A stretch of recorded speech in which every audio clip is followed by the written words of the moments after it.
Ladies and gents, it only makes sense to listen to Magic and the Law of Attraction with Madam Pamita, Episode 5.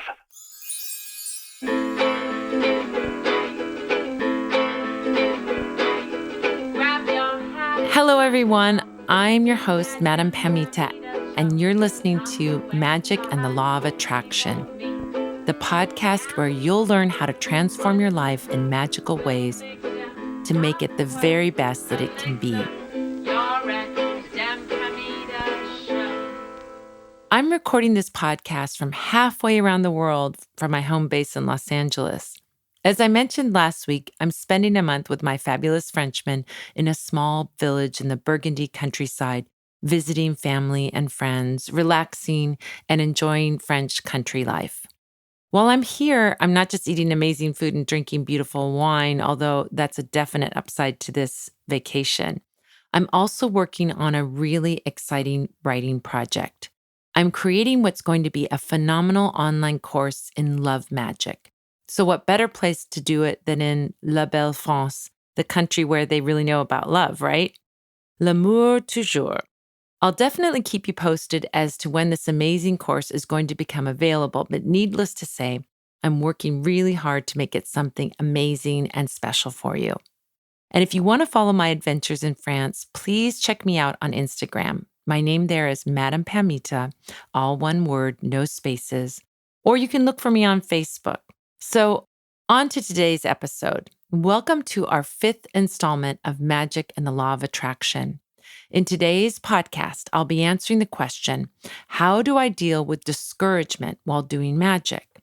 And if you've done as much magic as I have, you know that not every spell goes off with a bang. So this is going to be like a troubleshooting guide for your mindset when spells and intentions just seem to fizzle. In this episode, we'll go over 3 questions to ask yourself to assess a spell that doesn't seem to be producing a result.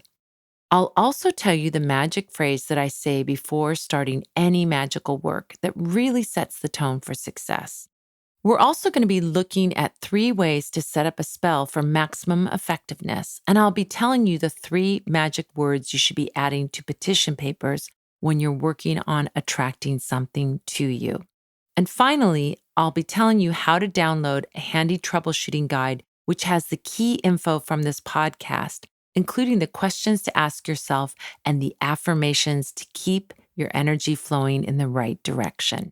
So Karen in New England wrote in with a beautiful question that touches on a really important concept in both magic and in the law of attraction. How do we keep being positive when faced with what seems like 0 results from our magic? Karen writes, I am new to the concept of changing my life through the power of magic, but I know I need a strong shift from the self-imposed negative energy that is holding me back in some areas of my life. My biggest issue is career and money related. I've been unemployed for quite some time, and I've become very discouraged. I need something that will help me get my confidence and empowerment back and help me to earn a steady income. In most areas of my life, I do feel confident and empowered. Love, health, family, home. Everything is great except my ability to get hired and earn an income. How can I begin to use magic to create positive energy and transform my life for the better? Well, first, I want to say thank you so much for your question, Karen. It's really one of those questions that a lot of people don't have the courage to ask, and yet it's such a foundational part of manifesting and making magic. How do we maintain our spiritual openness and positivity when it seems like we're getting a no from the universe? Well, before we begin to dive into this topic, I think we have to get back to that basic understanding of how magic works. When we are doing magic, we are shaping and shifting reality to our will. Those are 2 carefully chosen words, shaping and shifting. When we do magic, we are not pushing or plowing through or having a knockdown, drag-out death match. It's about directing energy in a certain way that we want it to go to get the things that we desire. Remember in episode 3 when I was talking about working with timings and how some timings would give an easier flow to your work? In thinking of magic on the meta level, it's the same. There are energies that are like jet streams around us that we can tap into and ride toward our good outcomes. But don't get me wrong, magic and manifesting are not about passively standing back and waiting for things to happen to you either. It's about finding that sweet spot where you do give an effort and push forward, but you use what I call the flow of spirit to open the doors and speed things along. Since we're dealing with such a hard to pin down topic, this episode is going to be full of analogies, so I might as well jump in with the first one now. One of the best ways that I've found to describe this idea of getting into that flow of spirit is that it's just like surfing. Okay, now you see the Southern California girl in me coming out. But if you've ever been on a surfboard or a boogie board, then you'll get what I'm talking about. Let me try and explain it for those of you who have never been on a surfboard before. When you get on a surfboard, you paddle out into the ocean to get a good spot right behind the line where the waves are breaking. When a good swell comes along, you paddle like heck toward the shore to catch the momentum of that wave. And sometimes you don't quite catch the wave, so the wave basically passes you by, and you paddle back out to your spot and wait for another swell and try again. Then the next good swell comes and you paddle really hard, and then the magic happens. It clicks. Your board starts being carried by the momentum of the wave, pushing it along, and then you can stop paddling and stand up and ride the wave in. While you're riding, you can control your direction to a certain degree by tipping your board one way or another. But the real movement happens because of the massive power of the ocean.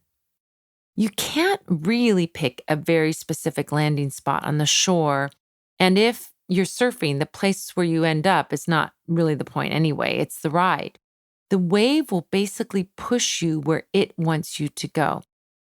And there is a balance between things that are in your control, meaning the paddling and the tipping of the board one way or another, and the beautiful feeling of surrender, meaning surrendering to the energy of the wave as it pushes you forward.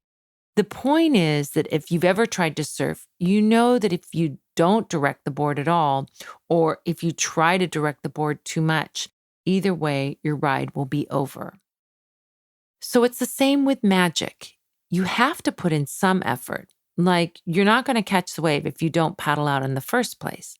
But once you catch it just right, you can ride that wave in and let the power of it give you the amazing outcome that you are wanting. So what does this look like in magic and working intentionally? Well, first, I think there's the idea of catching the wave.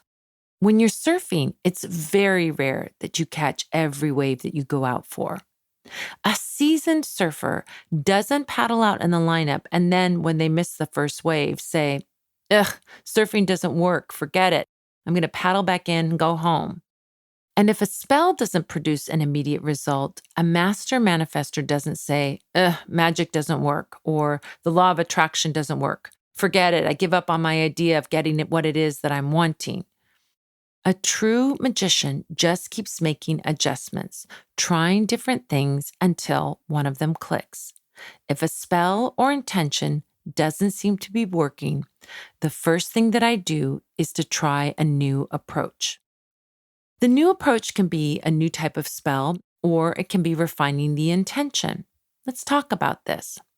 Maybe you start out by doing a candle spell for a new job and you put all of your focus and energy and intention into it, and then it finishes and you wait expectantly for your outcome. You wait expectantly for that job to open up, but you don't seem to be getting any signs. And so you wait a few more weeks and still nothing seems to be moving in the direction that you want. At that point, if it were me, I would assess what I could do differently. And these are the 3 questions I would ask myself in that assessment. First, I would ask myself, can I do another kind of spell for this outcome? In our example, we did a candle spell for a job. A candle spell is like sending a big, powerful rocket in a very specific direction. Very big, very focused, and very dramatic.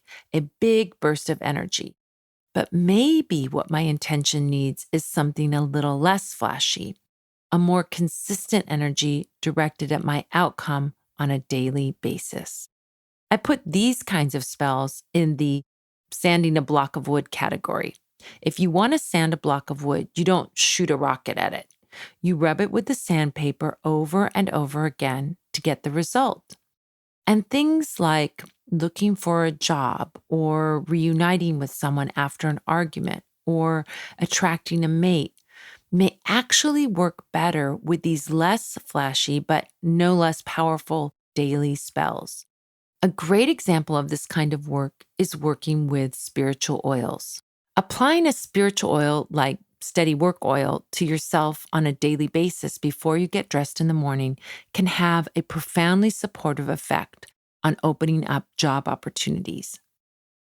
And I'm going to be diving more into how to work with oils in my next podcast, so stay tuned for that one. But again, if I wasn't seeing a result from one kind of spell work, I would try another type of work or add another type of work and see what result I got from that. Second, when assessing my spell work, I would ask myself, am I doing the necessary work on the material level to make my spell manifest?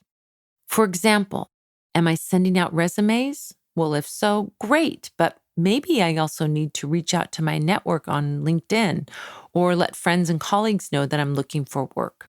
I ask myself, what more or what different things on the material level can I do to really show the universe that I'm willfully focused on my good outcome? Third, I would assess my intention. Is it too focused? Is it not focused enough? If you write out a petition paper that says, I want work, and then you get asked to work at the elementary school bake sale, then guess what?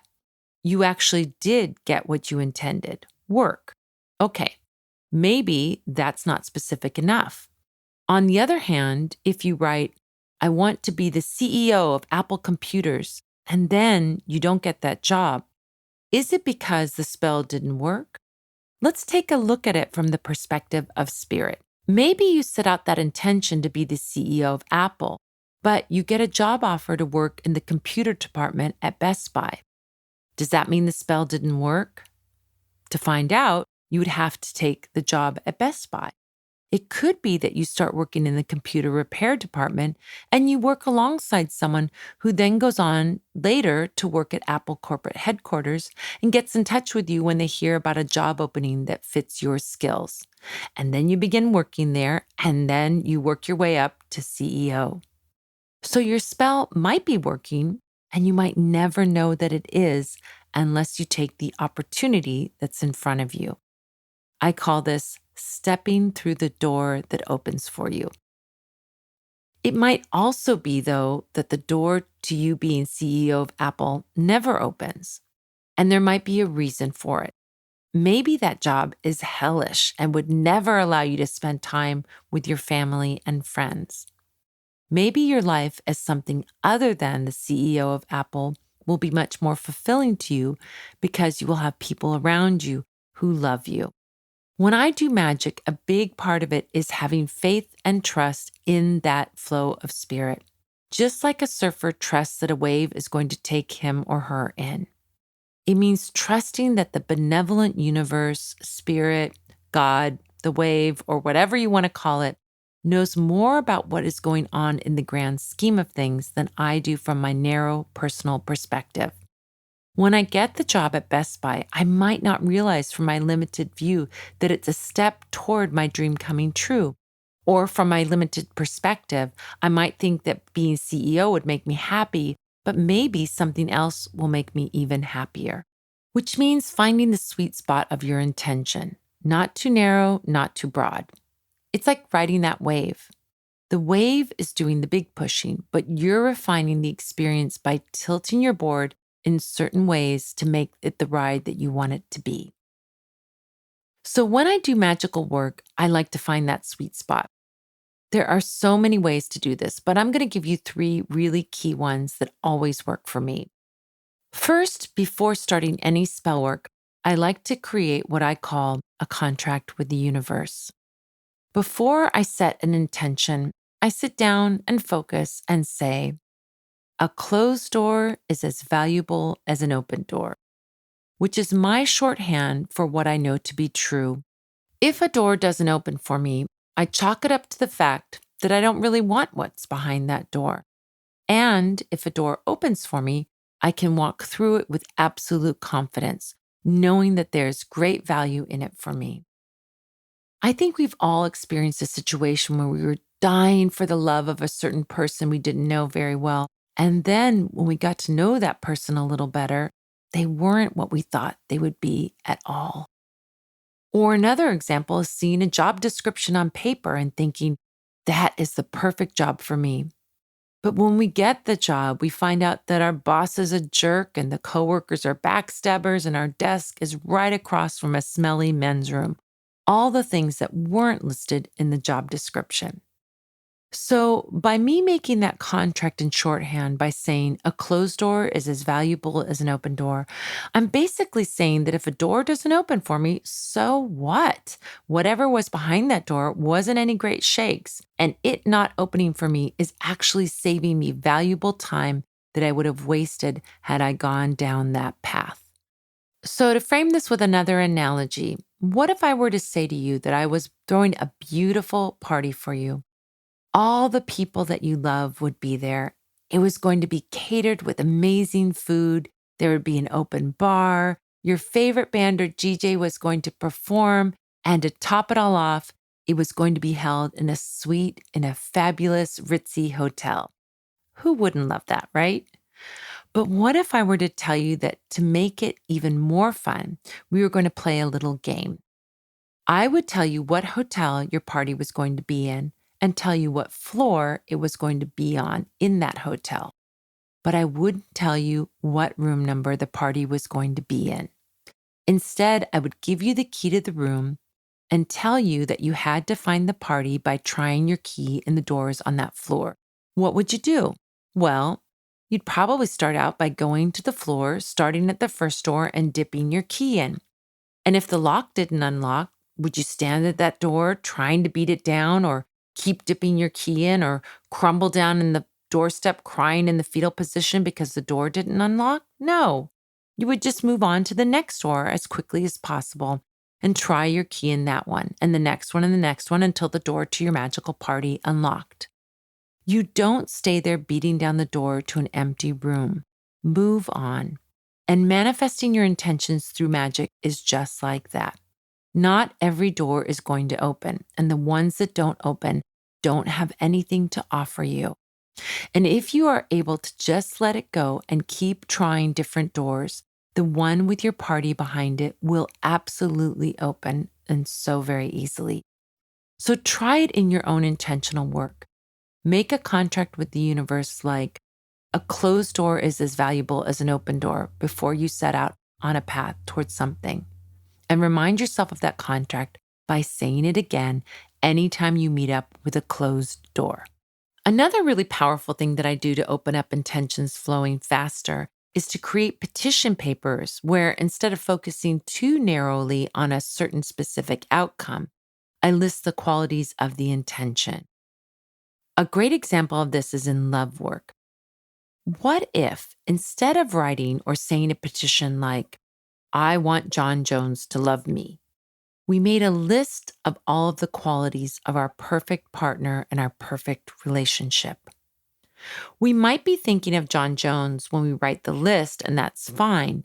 But by taking his specific name out of the equation, we are opening up to having the love that we are wanting, just in case John Jones ends up being a closed door. A closed door because there is something even better for us. By creating that more open-ended list, you leave the door open for John Jones to come into your life, but you also leave it open for someone else who the universe might know is even better for you to come in.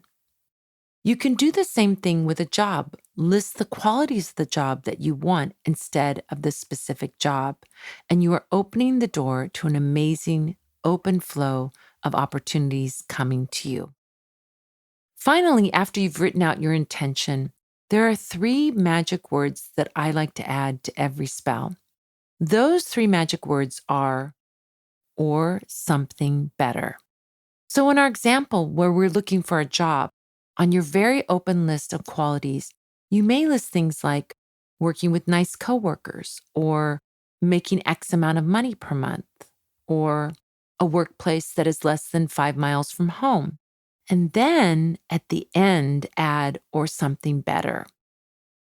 Adding that or something better to your spell is another way of allowing the universe to bring you the things that will make you even happier. Like, what if you write a workplace that is less than 5 miles from home? If you add or something better, that opens up other opportunities, like working from home.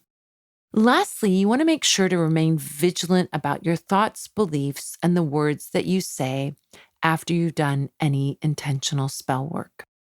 One negative thought here and there about your situation is not going to make a difference if you are generally eagerly expecting a positive outcome. The problem occurs when we start getting in the habit of negative thoughts or words and chew on them over and over again like a dog on a bone. Don't diminish your spell work by talking it down or thinking repetitive negative thoughts. Even when you are faced with what appears to be a negative situation, it is possible to ease your thoughts out of worry and into calm. I found that one of the most helpful phrases when faced with a worrying situation is telling myself a phrase like, everything's going to be okay, or I know that things will work out. Or one of my favorites, okay, let's see where this adventure takes me. When you say these kinds of phrases, you are taking yourself out of the ego-centered judgment about what is happening right at this moment and projecting what it means in your life story. Before I wrap up this week's episode, I'd like to leave you with a little parable called The Story of the Taoist Farmer. This story perfectly expresses the removal of judgment that you need to have when doing magic work. So here's how it goes. Once there was a farmer who owned a beautiful mare which everyone admired, and one day this beautiful horse disappeared. The people of his village offered their sympathy to the farmer, saying, "Oh, that's terrible news."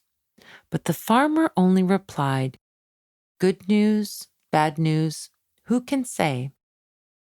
A few days later, the horse came back, followed by a beautiful wild stallion. Now the farmer not only had his horse, but another one.